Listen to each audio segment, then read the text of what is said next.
আসসালামু আলাইকুম। ওয়ালাইকুম আসসালাম। মাহমুদুর রহমান তুষার। আমার ঘেরে সাপের কোনো অভাব নেই, আমি এটাকে ধরে নিয়ে চলে আসছি। আপনার সবাই দেখেন। আপনি কিভাবে দেখতে পারলেন সাপটাকে? আমি যাওয়ার পরে দেখি উনি আস্তে আস্তে পানির ভিতরে চলতেছে, কচু গাছের ভিতরে। আমি আস্তে আস্তে ওর পিছনে পিছনে লেগে আসছি। লেগে থাকার পরে তারপরে আস্তে আস্তে আগে গেলাম কলা গাছের দিকে। প্রথমে একটা কোপ দিলাম, লাগলো না। ফিরে আস্তে আস্তে আধা ঘন্টা আমি দাঁড়াই রয়েছি। যখনই ও মাথাটা করছে আমি আস্তে করে আটকে ফেলেছি। আটকে ফেলে ধরে নিয়ে চলে আসছি সাপটাকে।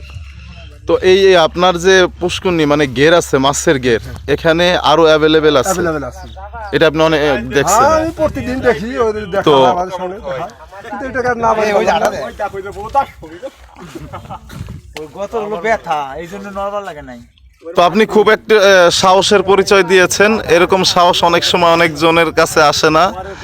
আর এটা একটা বিষধর সাপ, এই সাপের কাছে সহজে যাবে না।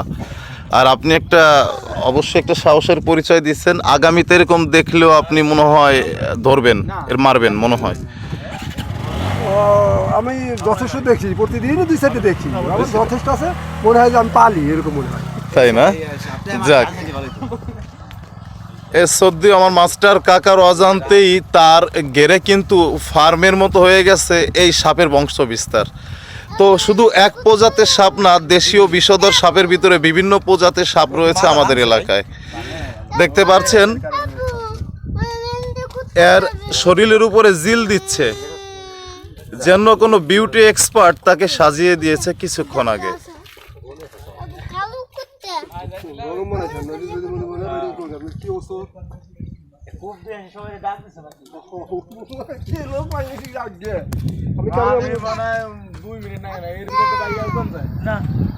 আগে পরে তোমরা তো মনে হয় মারছিলে এখান থেকে কয়টা? 7টা। দেখতে পারছেন এই যে বিশাল দুর্দশ সৈনিক, এই একজন, এই যে আর একজন মাসুদ। এর আগে পরেও দেখছেন মাসুদ পাতিলি করে ধরে নিয়ে বাজারে সবাইকে দেখাই আনছে। যারা সাপের নাম শুনলে ঘর থেকে বের হয় না, তাদের কাছে যেয়ে কিন্তু পাতিলে ধরে নিয়ে সাপগুলো দেখাইছে। এরা কিন্তু দুর্ধর্ষ সৈনিক, যিনারা সবসময়ের জন্য এখানের মাছের সেবায় নিয়োজিত থাকে আর এই সাপদেরকে আপ্যায়ন করে। আগে পরে 7টা মারা হয়েছে। এটা কালকে উঠে ভুক্কু সাপ। ভিডিওটি শেয়ার করার জন্য অনুরোধ রইল। তাতে কয় হাত হবে? এটা 3 হাত হবে মিনিমাম, 3.5 হাত।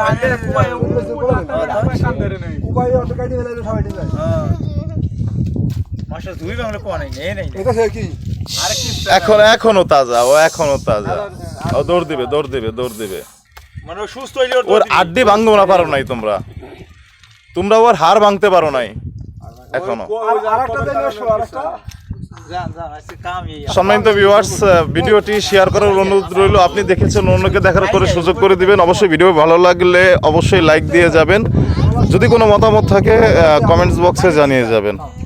আজকের মতো বিদায় নিচ্ছি। আগামীতে আরও কোনো চাঞ্চল্যকর ও বিষধর কোনো জীবজন্তুর ভিডিও নিয়ে হাজির হব আপনাদেরই মাঝে।